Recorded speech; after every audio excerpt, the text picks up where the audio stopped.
If you love black music, you gotta check out Q Points. I'm Sir Daniel, and I'm a DJ. I'm J Ray, a lover of black music history. Join us as two music heads give you the lowdown on everything from the dopest MCs to hip hop and fashion. Listen to Q Points on your favorite podcast platform and check out our website at qpoints.com. That's QUEUE points.com.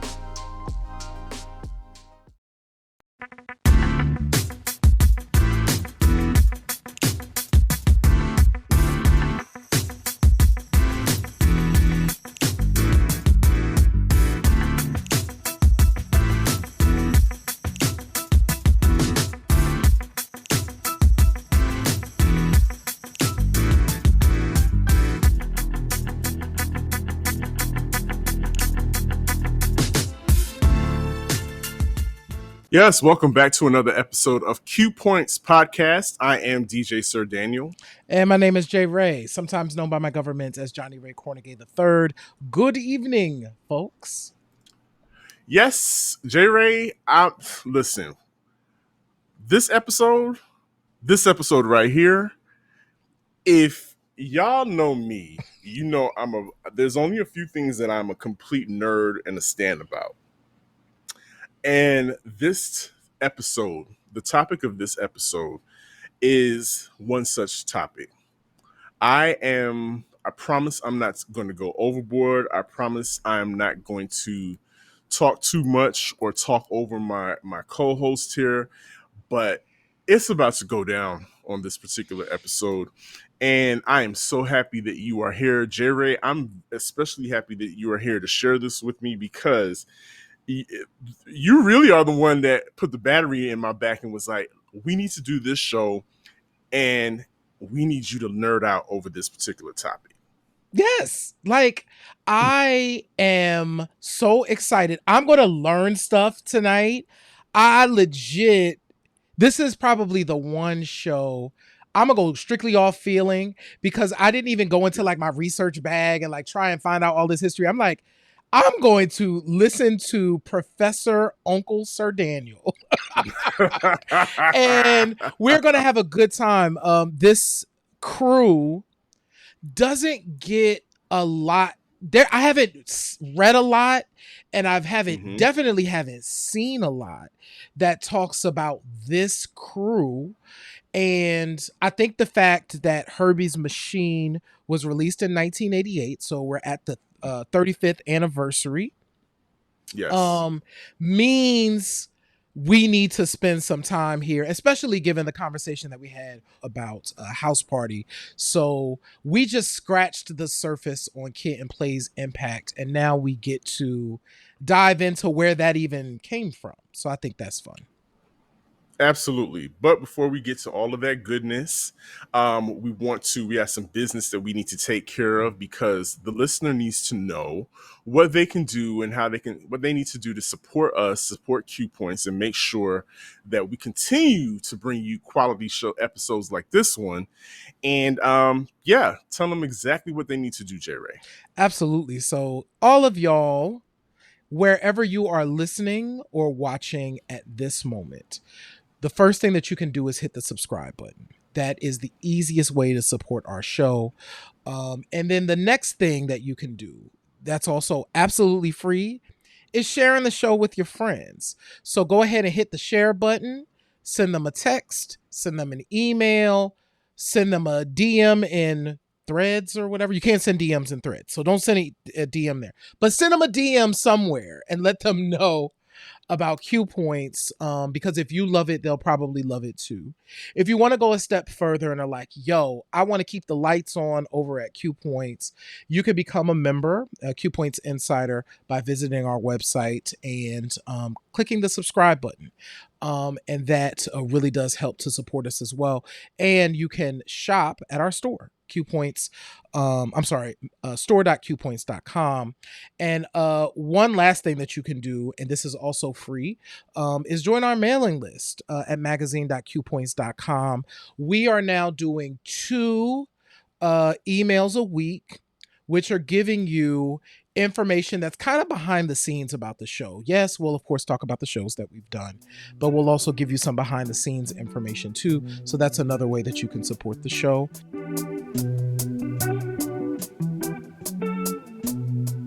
Let's just break it down. First and foremost, so Idol Makers is the name of the crew that Hurby Luv Bug started. Hurby Azor, but affectionately known as Hurby the Luv Bug, started a crew, not unlike J Ray, like the Juice Crew, Boogie Down Flavor Unit. Productions, the Flavor Unit. Now, the distinction that he does have is that prior to that, there probably was only like the Juice Crew might have been the only like formation of hip hop MCs that were put together, right? That had a conglomerate together, and they had in-house production, so on and so forth, with Marley Marl. Well, Hurby the Luv Bug did the same thing, except Hurby Luv Bug, in my opinion, J Ray, and I've said this time and time again, one, does not get enough credit for the work that he has done in the culture, and two, Hurby Luv Bug is probably, I refer to him as hip hop's Berry Gordy. Now, before I used to say he was Diddy before there was a Diddy, which is true. But if you want to really take it back, J Ray listener, Hurby the Luv Bug really patterned himself after Berry Gordy. If we know what we know about Berry Gordy is that Motown was a in-house machine.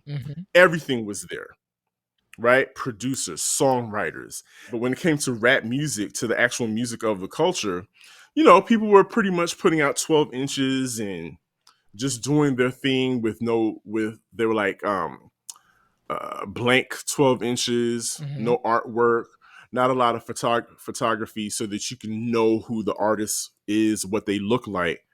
But that kind of changed when Hurby Luv Bug came around and brought that aspect, that grasp of music as a business and artistry. He brought those two together. I never thought about this before, but thank you for framing Hurby in that way. And I'm wondering if we don't talk about him the way that we should, because Hurby was also doing this type of work in hip hop at a time when hip hop was very concerned with realness and staying true to the street. And Hurby was, when you look at, even when I went back and looked at old Dana Dane live performances, Salt-N-Pepa videos, Kid and Play videos, I'm like, oh, these are kind of polished, where it was being packaged up in a way that still, was definitely black at its core, because these are black people, but it also was it was lending itself to like a pop sensibility. Like Hurby knew how to make a radio hit. You know what I'm saying? Yes. And that could be one of the reasons why we don't regard him in that way. It's because when he was doing what he was doing, it was not hip, fashionable in hip hop to do, and his height was at that time, right? If Hurby was still doing that type of work today, we'd probably be having that conversation where this is how influential he was. But I'm glad we're doing this show, because I think you're right. He was more like hip hop's Berry Gordy. Absolutely. So going back to that point, we're talking about, so the name of his production crew was the Invincibles. So that's the production crew. And what I've always noticed when I would look at the liner notes for anything that Hurby touched, I would always see fingerprints. In the fingerprints in the where the writer credit would be. So come to find out that fingerprints is actually Hurby's other alias. is fingerprints, which makes so much sense because Hurby literally had his hands in every aspect from label negotiations to recruiting. Like he would recruit DJs for each crew. Like a lot of folks don't know this, but Sweet Tea and Jazzy Joyce were not a team. They were not a group in the beginning. Jazzy Joyce was recruited to back up Sweet Tea once he had this record in mind, and we're going to delve into a lot of those acts that you mentioned, because if I say to you, J Ray, the Fresh Force, the Kango Crew, and the Glamour Girls, do those mean anything to you? Now I'd be like, Sir Daniel, who are those people? I really don't know. so honestly, Hurby, another thing that Hurby was excellent at is spotting talent and recruiting talent. And so a lot of the people that we now know as Kid and Play started out as the Fresh Force. And for those of you who were really into your hip hop, if you remember a song by Falco called Rock Me Amadeus, Mm-hmm. the Fresh Force had a record called Rock Me, which was had a little interpolation from the Falco record. So that was Kid and Play. They were known as Kid Kula and Playboy at the time. And if you listen to the record, you can hear the voices and you're like, oh yeah, that's definitely Kid and Play. But they weren't known as Kid and Play back then because they hadn't joined Hurby's crew at the time. So, and when I say the Glamour Girls, I'm talking about Sweet Tea and Glamorous, who was actually a part of the Juice Crew. They got together and they recorded the answer record to the what were their names? They did the song Veronica. Oh, Veronica, Veronica. Oh, Yeah. Veronica girl. So they did that song. So Sweet Tea and Glamorous teamed up together and did the response over to Oh Veronica. And so and prior to that, Sweet Tea was also dropping records with Davy DMX. If you listen to the Davy DMX record, One for the Trouble, Two for the Bass, Mm-hmm. that's Sweet Tea. That's Sweet Tea and another young lady from England. So Sweet Tea had been doing rap records before getting to Hurby Luv Bug. And the Kango crew consisted of Dana Dane and Slick Rick. They were a group first. Oh, that's right. Yes. Oh, that's which is how Dana Dane started using the British affect. Right. They were putting out records, and Slick Rick, of course, got commandeered by Dougie Mm-hmm. Fresh to Did the show. do the show and Lottie Dottie. Yep. And of course that took off. So people knew Dana Dane and Slick Rick as a crew, Mm-hmm. but once Slick Rick became really popular for that, Hurby helped Dana Dane to craft his own sound.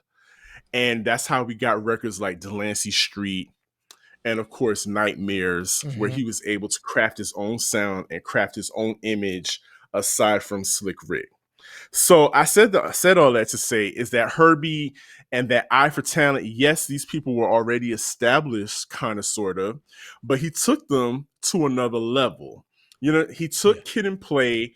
They took on the moniker of Kid and Play from the Fresh Force, brought them in as staff writers as well, also image consultants, because we all know, if the people that are watching us live, this iconic emblem, Salt-N-Pepa emblem, was created by Play, who also collaborated with Dapper Dan on the iconic Salt-N-Pepa jackets.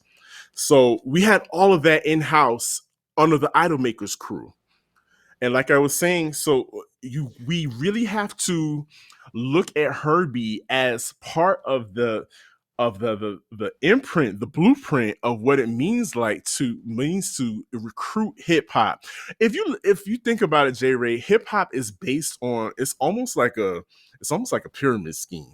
You made a point earlier about how polished Mm-hmm. Hurby's acts are. And to me, I agree with you completely. I would consider Hurby Luv Bug also a procurer of middle class rap. And so what I mean by that is Hurby Azor is the tip is like the perfect immigrant story. He's the child of he's Haitian born. Mhm. His family relocated to the United States to the suburbs of Queens, which plays a huge part because literally he's in the same neighborhood as all of these acts, Right. except for Dana Dane. Dana Dane is in Brooklyn, but like Sweet Tea is in one part of Queens, Kid and Play, Salt-N-Pepa. Everybody's like kind of incubated in this neighborhood, whereas Jamaica Queens was giving us Run DMC Hmm. and LL, LL. which are all harder edge acts. And then across the on the other side of the bridge, Queensbridge, we have the Juice Crew, Yep. which is also another harder edge crew, harder music. But like you were saying, J Ray, think about the rapper. Is there a rapper that you identified with when you were growing up? The first rapper that I identified with was Heavy D. Oh, perfect.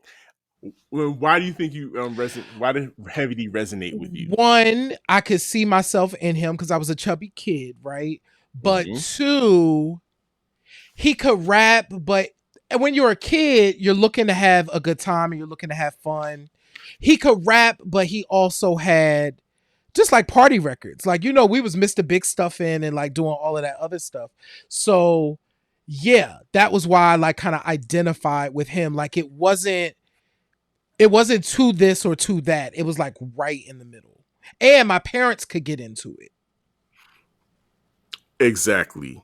Our parents, even though my mother was so tired of my wall being plastered with all these posters from the Right On and the Word Up magazine, like they were kids next door. Hmm.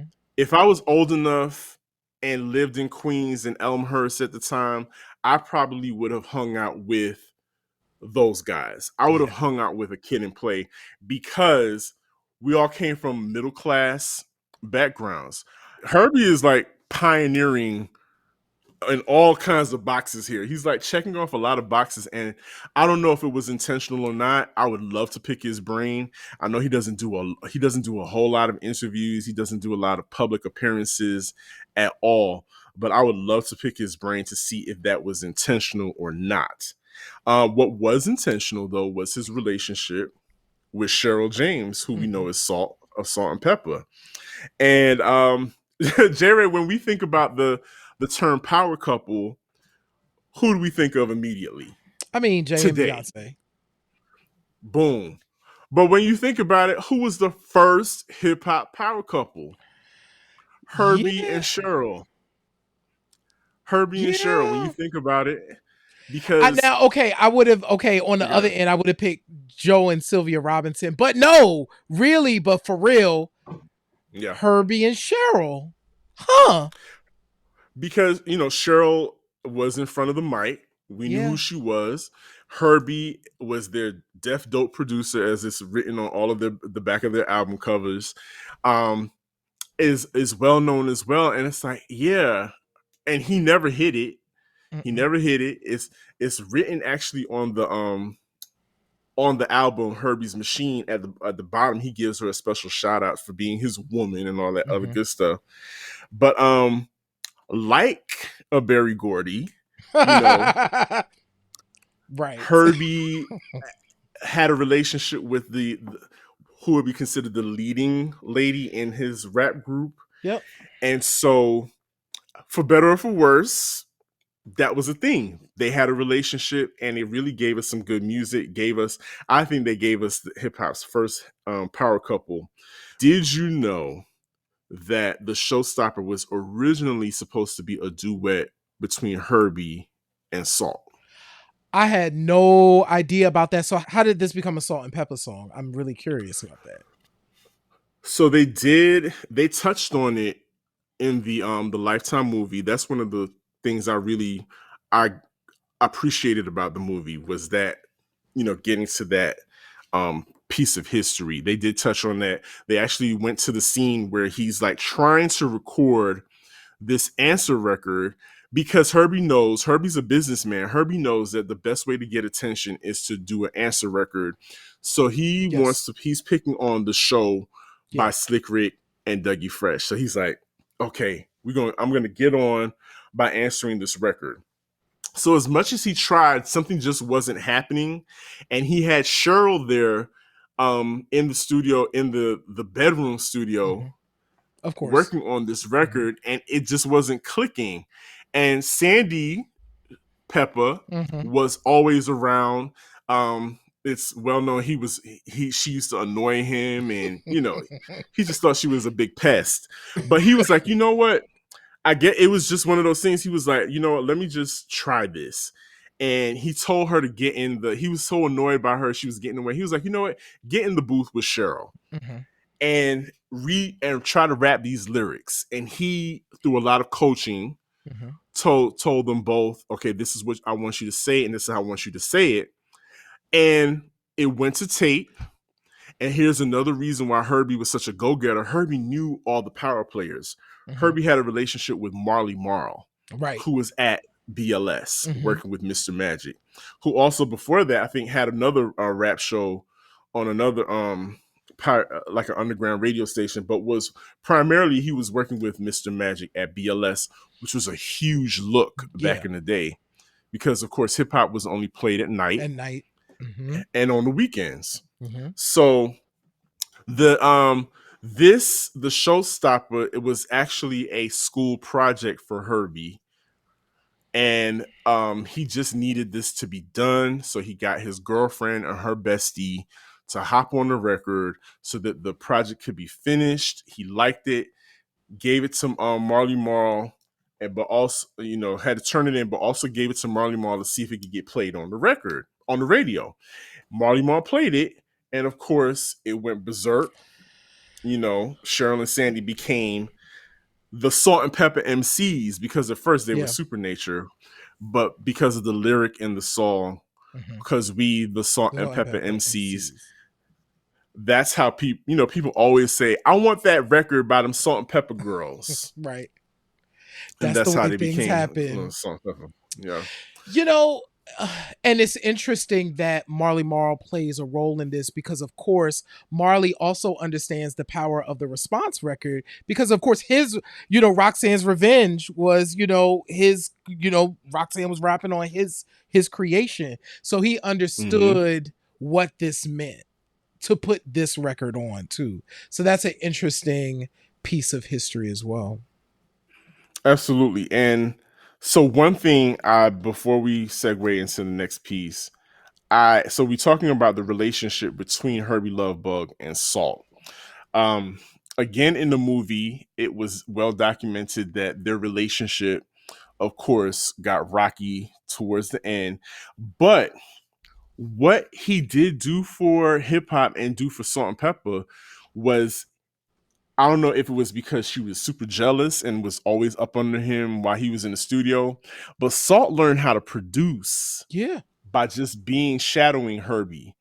And if it wasn't for her shadowing Hurby and learning the things that, him teaching her what this does and what that does, and her picking it up and retaining it, we probably would have never gotten Expression, which Yeah. was her gold record. Yep. Like her first production, written by her and Sandy, produced by her, turned into the record label, and they got a gold record.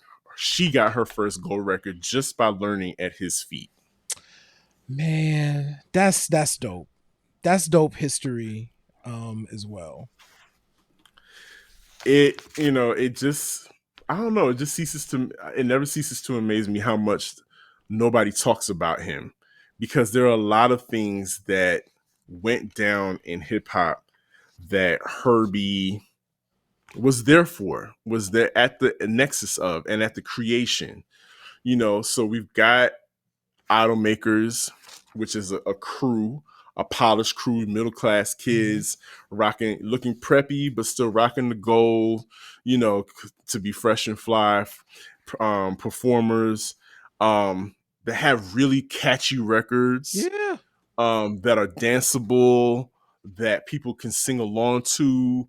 Like, weren't you telling me that what was the Dana Dane song that you Oh, first send the that fella first Dana Dane. Cinderella. You can sing along to You that. could sing along to that joint. Dana Dane with Fame. My cousin who so funny, I was with the cousin that introduced that record to me right before the show. Um she got the tape. So this is like 86. I think that record came out in 86. It might have been 87, but it was like Mm-hmm. earlier. And she got the Dana Dane with Fame album and she left it at my house by accident. Mm. And I was, of course, familiar with hip hop because it was everywhere, but I hadn't yet fallen in love. But I played the Dana Dane with Fame album, and I will never forget hearing Nightmares. I'll never forget hearing Cinderella Dana Dane and like digging the record. So he was tapped in to that thing that Quincy Jones talks about, which I think is ear candy too. It's like the thing you can't explain about why you like a record. Hurby understood that.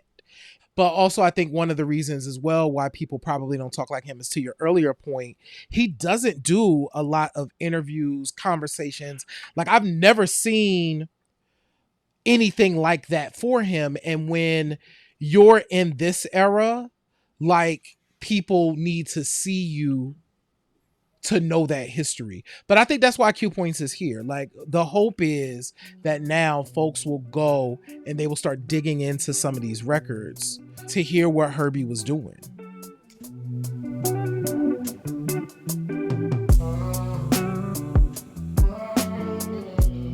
You know, there might have been a reason why Hurby stayed low key because not everybody liked Hurby. Yeah, Not everybody likes Hurby. Funny thing is, like, J. Ray, what is the number one sin? What is the number one cardinal sin in rap music? Okay, I feel like there's kind of two, but I'm gonna do the Okay. first one. First one is biting. The first cardinal sin is biting. The second one for an MC is not writing your rhymes. You know what I'm saying? So biting and not writing, even though people did both. So Clearly. So I think it's so funny to me that Hurby Luv Bug is like literally at the root of one of rap's biggest hip hop beefs ever. So I've heard MC Lyte tell this story, and who else? Yeah, I heard MC Lyte share the story with Nas, so it's confirmed because Lyte said it herself.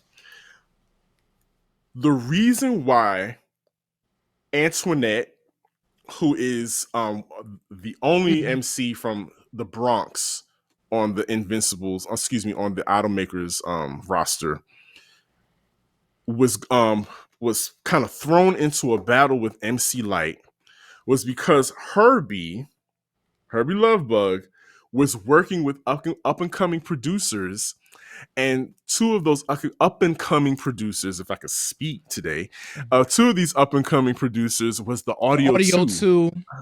out of Brooklyn.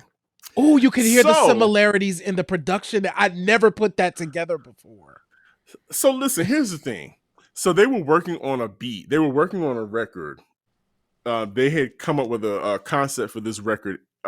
As a matter of fact, it was supposed to be a response to Top Billing because Top Billing was already a massive hit, Yeah. like locally, especially in Brooklyn. Top Billing was already had legs and was going places. So they wanted to, again with the formula, let's do something that will a response or some type of answer to get more people involved and to spawn another hit. And so at that time, Hurby and Audio 2 were supposed to be collaborating. And so the beat that you hear in Top Billing is yet another heavily sampled beat in hip hop. Yes. And that's Impeach the President by the Yeah. Honey Drippers. We all know that beat. That beat, we've heard it a million times. So the fact that somebody else used that same beat, you would think, what's the big deal? Right. But what happened is Hurby and Audio 2 were collaborating on this beat, and this beat was specifically chopped up in a different fashion because it's sped up. like top billing is sped Mhm. up. So they were working on another song that was the answer to it, and it was sped up in another fashion and chopped in a certain way. And Audio 2 had to go with MC Lyte. They went on tour and Mhm. they were like, okay, we'll hear back from Hurby. Hurby's gonna work on it. And then when we get back, we'll we're gonna get busy and get to work on this record. They never heard from Hurby. What they did hear on the way back from a show in Boston, when they get back to they cross over the bridge into New York and they pick up Mr. Magic's Mhm. rap attack, they hear the song, the beat that they've been working on with Hurby featuring Antoinette on a record called I Got an Attitude. So okay, so now this puts 10% diss in perspective. I never knew why they were on the hook with Beat by the. I never this connected a dot for me that I just didn't know why. This is the Mm-hmm. why. Now it makes sense. Because it was like, why? It was like it felt almost out of the blue. Why is MC Lyte attacking Antoinette Mhm. out of the blues? Nobody could figure it out. But if you listen, listener, go back and listen to 10% Diss. Yeah. In the very beginning, you can hear a recording of Mr. Magic himself saying, all right, now whose beat did you steal this time? And you can hear Audio 2 saying, oh snap, oh Oh, shoot, I that's what I can't do. They're oh like, oh snap, kick this yep. one because they do the whole thing before the hot Mm-hmm. damn hot. Wow, I And never you hear knew where that came from.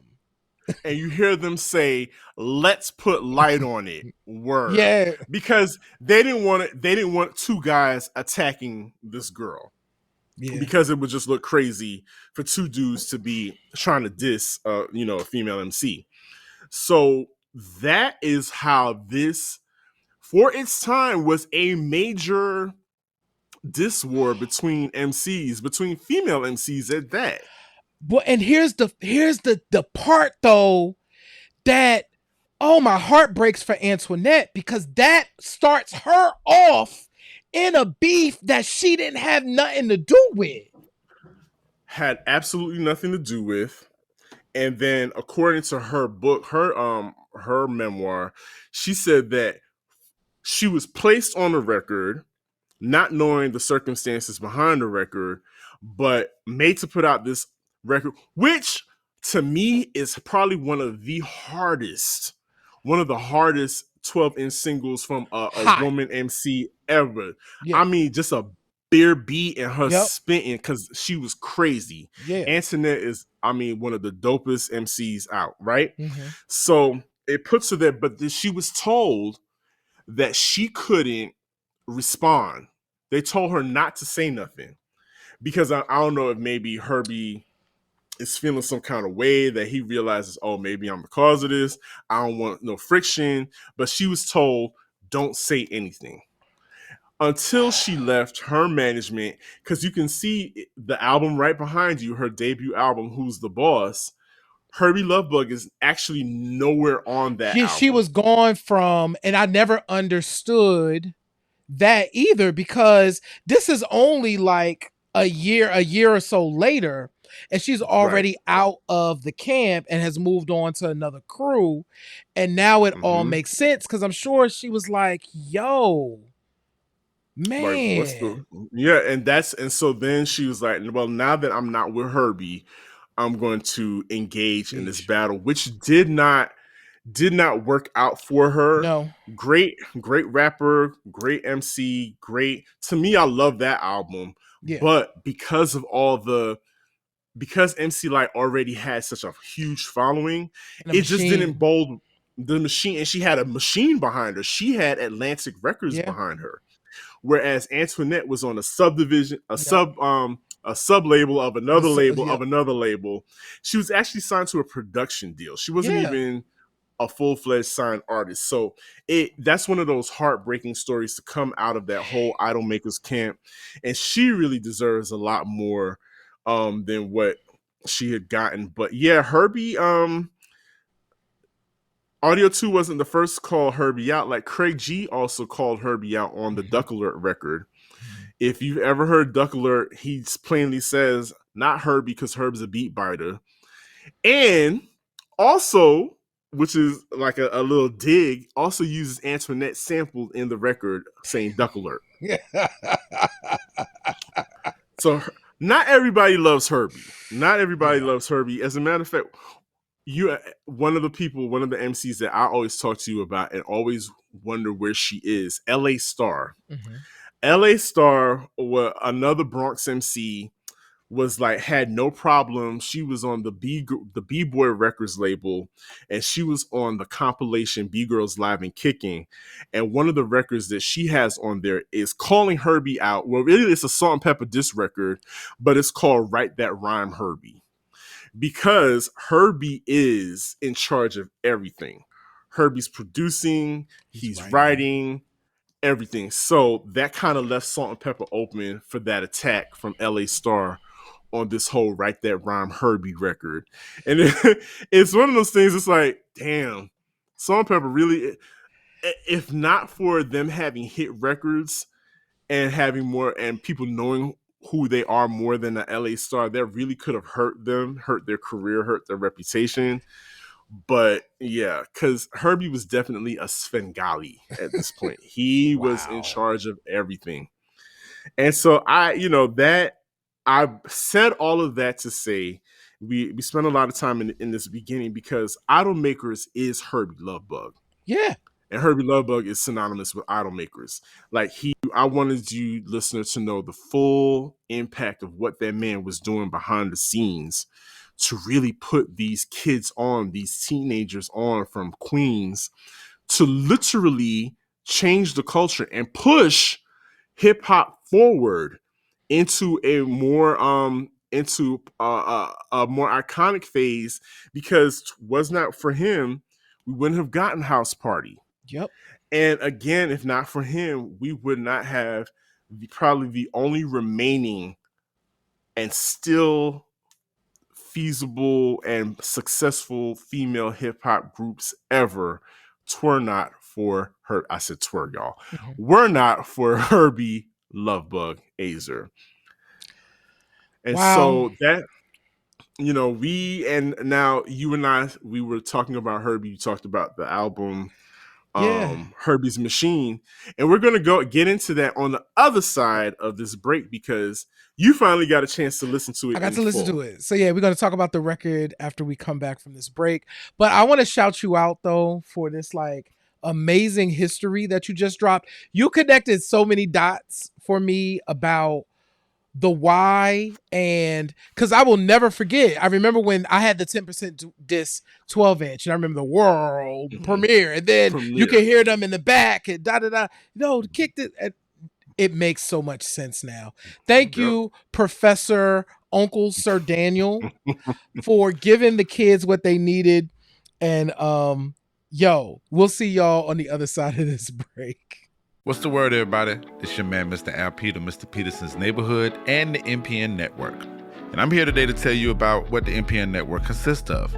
The NPN Network is an entertainment as well as a developing media company based in Jacksonville, Florida. Our goal is to highlight various creatives that exist in spaces of music, visual arts, podcasting, and more. Within the network, we have multiple brands that will parallel with creatives, events, and other brands. The Neighborhood Podcast Network is a collective of independent podcast shows that has various topics ranging from the latest culture news, mental health, sports, and leisure conversations. We also have the Groove Suite brand that explores the realm of soul, hip-hop, R&B, funk, and more. Groove Suite. Our health and beauty section gives a view on how to keep yourself in shape, in style, and in tune with your body and your mental. Last, we have the Fly Socks and Tees, an annual summer event that brings creatives together to celebrate the past years and victories that were received. So swing by our website, mpn-llc.com, and subscribe so you can stay up on what's happening with the neighbors and the groovers. Also follow us on our Facebook page as well as Instagram and Twitter, MPN Management. Building but becoming to the top. What's up, everybody? Welcome back. Shout out to Mr. Al Pete and the MPN Network. Mr. Al Pete just celebrated a birthday Sure before did. we recorded this show. So happy birthday, brother. We appreciate you. And thank y'all for coming back to the next part of this show. DJ Sir Daniel just gave us an amazing rundown of the Idolmakers crew and the impact of Hurby Right. Luv Bug, Azor, and now we're gonna come into a thing. So it's in 1988. We've been celebrating 1988 all year. So it's been our hip hop 50 as well as our 1988 celebration all year. And one of the albums that happened to come out in 88 was a compilation record called Hurby's Machine. Now, I knew about the album, but I learned about Mhm. it way later. I only knew I Got an Attitude, and I knew I Mhm. Got an Attitude was on Hurby's Machine, but I also knew it as a 12-inch too. So I had never pursued hearing the record, none of that, until getting ready for this show. But Hurby's Machine was released in 1988, and we just wanted to spend some time talking a bit about that record too. It's an important record because I believe it's one of, if I'm not mistaken, the only other compilation, hip hop compilation by that was put together by a singular producer, an in-house producer, and his roster of artists. The only other record that I could think of is the Uptown's Kicking It record, which Mm-hmm. is also a compilation that features, your Finessence and Quiz, Heavy D and the Boys, Marley Marl, so on and so forth.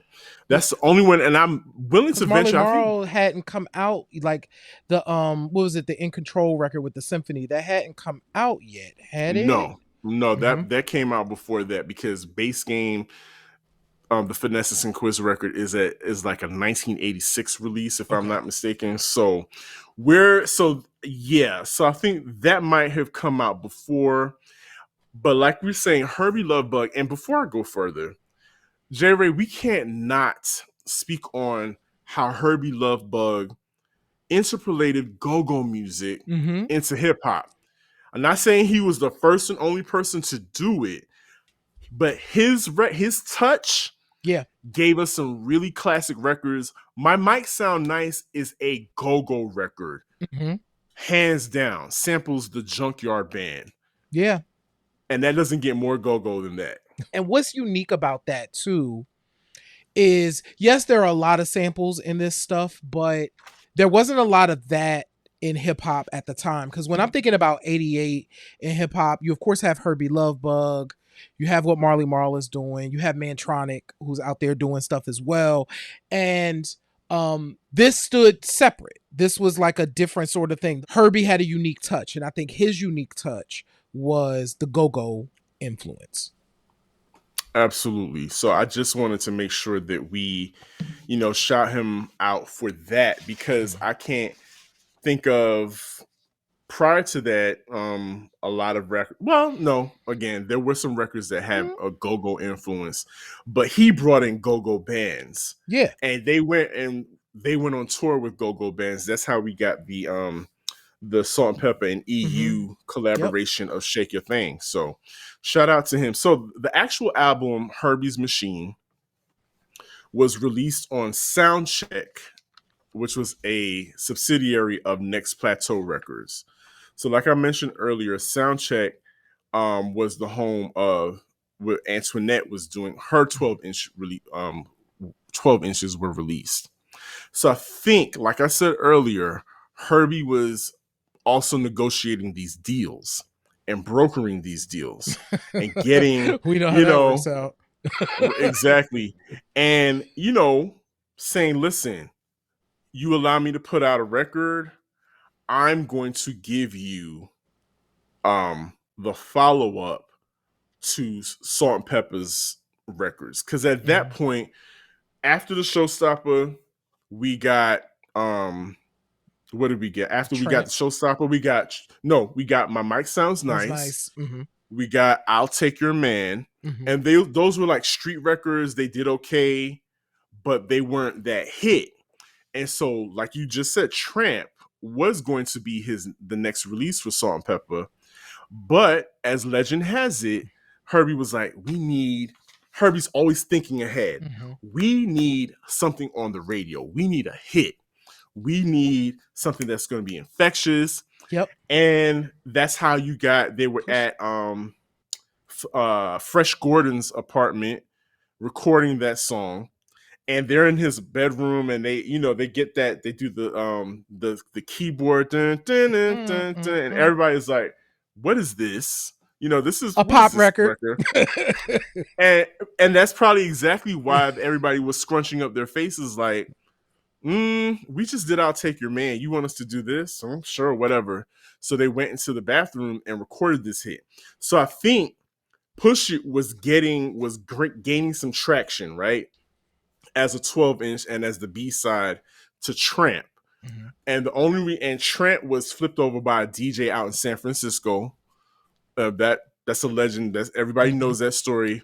Who flipped it over and played it, and so the record starts taking off. So what he did, I believe he said to Next Plateau, "Okay, I got Salt-N-Pepa's next big hit, but I want a compilation album, and here you can have Push It for this album, as long as I get to sign people, and then I get to sign Salt-N-Pepa to Next Plateau, all this stuff." And so I'm thinking that Push It was used to broker a deal, because Push It is probably the best known song aside from I Got an Attitude on that album. Yeah, I was actually surprised. I did not know that Push It appeared on this compilation album. The Push It remix appeared on the record. So yeah, I would almost guarantee that was the conversation, and that's how that went. You know what? And you know what? Actually, Carlton just reminded me of this fact. Right. So we know that it was added because the original Hot, Cool, and Vicious, which was Salt-N-Pepa's debut album, does not have Push It on it. Yeah. It does not have Push It on it. It has all those records we talked about before, but Hurby said we need a hit. And so I guess this was a renegotiation tool. Hey, we got this pop records, it's buzzing on the streets. Can we add it? Let's add the remix onto the album, which will boost more of your sales. I need more money. We need more money. I need a production deal. I'm signing people left and right. This is how Hurby gets his foot. And we see this is kind of like one of the first deals negotiated. If we think about it, people always stop. They think Puffy is where negotiations for big multi-million dollar deals starts and ends. No, it may not have been multiple millions, right? But it was a deal that got Salt-N-Pepa out of there, got them on. And quite frankly, the label Next Plateau really has Salt-N-Pepa to thank for keeping the lights on. Oh yeah, they're the house that Salt-N-Pepa built. Point blank, period. There's no other artist on that label that was more impactful than Salt-N-Pepa, or even memorable. I only know I know that Antoinette was signed there. I know I think Sybil was signed there. Yes, Sybil was signed there. And Paperboy. And Paperboy. Those are Diddy. It. That's all I know. And that's it. So again, to his credit and to his genius, and knowledge, I don't even know where he got this, but like he really was ahead of the game in negotiating these deals. But so let's just get into the album though, J. Ray. You've had an opportunity to listen to it. Do you have a favorite cut? Yeah, I got an attitude. Yes. That joint still knocks. And I felt disappointed that Antoinette couldn't have had more time to bake and cook and find her way. But now, given the story that you told in segment 1, I get how that was just like messed up for her. Like she ended up in the middle of something that she couldn't climb out of, right? But I got an attitude is like, you want to set up a career. This is how you do a rap career in the 80s. And I also reflect on, I didn't buy into the whole female Rakim thing, which is, of course they were doing that back then. But Yeah, listening to I Got an Attitude with 2023 fresh ears was like, oh, I get why people were making this comparison at that moment. for But yeah, certain. yeah. Definitely had the The cadence, cadence. the breath control, and the Yeah, it was rapping like for the her flow. diaphragm. Yeah. Because her speaking voice is nothing like her rapping voice. I can You imagine. know. So shout out to her. So I agree with you. I absolutely love I Got an Attitude. But nonstop, keep him stepping That was fun. is a fun record. It's nothing lyrically Mm-mm. like stands out. I would have loved to see more from nonstop because it was a trio. Yep.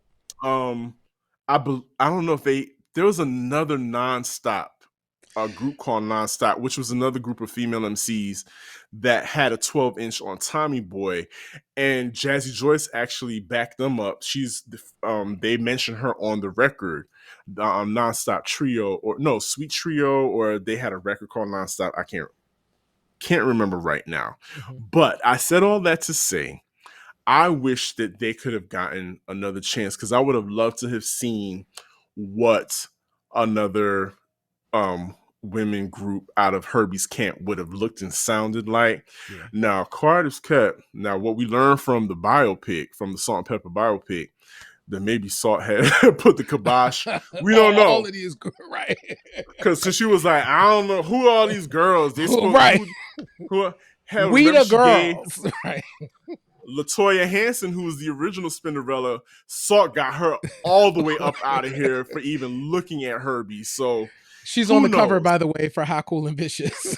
Yes. Yep. Before they brought on Dee Dee, Dee Dee. who Mm-hmm. we know and love as Spinderella after these 30 plus years of being in the business. Yes. But yeah, I loved Keep 'Em Steppin' by Nonstop. But I also loved Let the Drummer Get Ill. Because Yeah. the beat chopping up on that record, simplistic but really dope, which was what Hurby was known for. And again, those break beats and making them his own really was the thing. So those are the two records that stood out to me. Now I have never publicly, so I had to re-listen to the album myself, Mm-hmm. and I will say that very last track by Future, Yeah. Shot Let's Go. What in the planet rock was that? Because that's It literally was literally a rip of basically a Planet ripple. Rock. Yeah, and that's probably, so. Here's my guess. Mm-hmm. Because I did have to sit with this. I think what we ended up getting on this compilation were things that had been worked on over time. So that Yeah. record was probably done closer to like 85, 86, right? It was probably already in the can because there are things on this album that sound like really fresh and of that moment. And then there are Mm-hmm. things that are like, this sounds like an era right before. So I wonder if I wonder what the motivation was behind putting out Hurby's machine and what was it designed to sell. And maybe it was just designed to sell Hurby Luv Bug as a producer. Here are the different types of things that I can do. You know what I'm saying? And I wrote probably all of this stuff on here, right? So I want to collect a check from whatever comes out. I will tell you what surprised me because I was fully expecting it to not land. But the Mau Mau clan, Mm-hmm. the Mau Mau clan overlords, Yes. totally. I was like, oh, I don't mind these songs. I actually spent a good hour trying to nail down who the heck was in this group, and there's no information. There's I am so glad you said that because I think I've cracked the code on this. because I listened to it again with fresh ears, like you said, Mm-hmm. and it's specifically on the house that Rap built. Mm-hmm. So one, Hurby is trying his hand at rapping as well. So that's Yes. clearly Hurby's voice on the record. His brother Stevie O, Yep. who is his right hand man. Mm-hmm. He's actually pictured here on the cover. Cover. Mm-hmm. That's his twin. They say they're twins. I don't know if they're twins, but but his brother is definitely featured on as a writer and producer on a lot of the Idolmaker records as well, right? I also hear, go back and listen to this, J Ray. I hear Play. Kid. Okay, so you heard I kid. hear I was like, is this Kid. play And or kid? Okay, so I wasn't crazy because I'm like, and I did look this up. I'm like, maybe that's what was happening. but okay, so I have a theory. Uh-huh. Follow me on this. So who's featured on this compilation album? Antoinette, Mm-hmm. Salt-N-Pepa, Nonstop, The Fabulous Two, The Super Lovers, who is really just Hurby and Hurby his and his brother, brother. quite honestly. That's Hurby's on to something. Hurby's like, I can do all this stuff under all these different monikers Right. Like and Prince. get paid And and get get paid. paid. Right. So Future Shot, the Mau Mau Clan Overlords. Who is not featured on the album, J Ray? There's no Sweet Tea. There's no Mm-hmm. Kid and Play. There's no Dana Dane. And these are all artists who we know. Who we absolutely know. But what do Kid and Play, Sweet Tea, and Dana Dane all have in common? They were signed to Profile. They were signed to Profile Records. They were already established and signed, had their own label deals with Profile Records. So I'm figuring the reason why he had to pad out this album was because he couldn't get releases for Yeah. these artists to appear on the record. So he created the Mau Mau Clan Overlords with no pictures, No, we but you literally can don't. You hear can hear. Yeah. but you can hear Kid's voice on this record. And I'm pretty certain helped write on this record and everything. So that, my dear, that's my theory on I feel like I've cracked the code here, but that's my theory on the whole Hurby's Machine, the house that Rap built. I still think it's an important record because Mm-hmm. it showed what the potential of what hip hop was going to be. Mm-hmm. Mm-hmm. And it gave us a blueprint of what the importance of showing a united front Mm-hmm. and showing what how successful creating a sound Yeah. that is organic and germane to your crew, original to your crew, how impactful that can be in an industry where you're trying to stand out. Yes. So again, I feel like we have to tip our hat to Hurby Luv Bug, Hurby Luv Bug Azor. Uh-huh. My last question to you, J Ray. 10 out of 10, what would you rate Hurby's Machine? 5.5. Five and a half. Okay. I would give it a solid 7. Okay. I gave him 2 points because of I Got an Attitude, which again, like still stands the test of time. Like, Mm-hmm. God, I think if you ask Nas, you ask any of the forefathers, people who we consider lyricists and real spitters, you ask them about that record, and they'll go, "Oh man, yeah, Yeah. yeah." They'll say that was a dope record. So I encourage you, J Ray, and I encourage you, listener, to just do a little research. We're Mm-hmm. celebrating hip hop's 50th anniversary. I think you definitely need to give Hurby some flowers and check out everything that he has given to this culture. Yeah. We'll make sure to put so in the description, y'all will find links to a playlist for Hurby's Machine. Hurby's Machine has been out of print for a very long time, and it still is. But some folks have compiled songs, of course, on YouTube, so we'll make sure that that is included. There's also a really great article in Rock the Bells, which talks about, which highlights like their 10 favorite Hurby productions. And so we'll include that as well, so you can revisit some of the joints produced and written and guided by Hurby Luv Bug. That's right. So, thank you, J Ray. Thank you for allowing me to, to Give it get up to my Sir Daniel. Give it up. You were to get amazing. This was really good. to get my idol makers rocks off here, because it's a story. I just believe, if we talk about cruise, people are always talking about cruise. Mm-hmm. You got to go to the nexus. You really got, if you're going to talk about cruise, talk about them. Yeah. And really give this man some credit.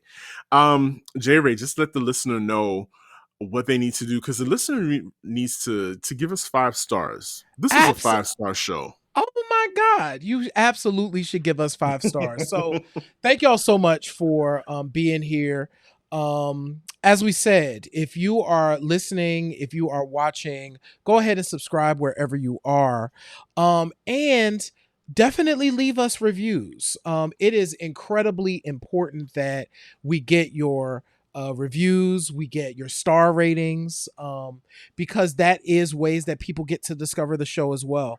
So definitely head on over to your Apple Podcasts, your Podchaser, and if you're listening to us on Spotify, you can do it there as well. So leave us a star rating and review. That would be amazing. And get with us on our website as well. You can become a Q Points Insider on the website by clicking subscribe, shop the store. Definitely get on that mailing list though. So on the mailing list, we will make sure that we include some of our favorite joints from Hurby Luv Bug as well. So some of them you might know, some of them you might not know. So get on the mailing list, and when we send out the email about this show, you can get that. So Yeah. Thank you, listener.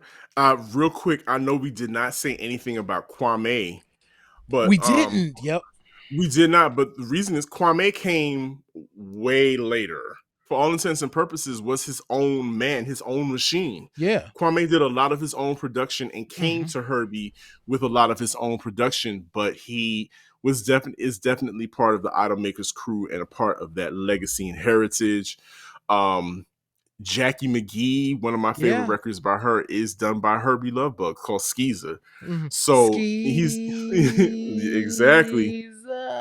That record was just re-released actually on digital platforms, so you can check out the Jackie McGee record. It came out about a month ago. It's on Spotify. Nice. So Jerry, what do I always say? In this life, you have an option. You can either pick up the needle or you can let the record play. I am DJ Sir Daniel. My name is J Ray, y'all. This is Q Points Podcast, dropping the needle on Black music history. We will see you on the next go round. Peace. Peace, y'all.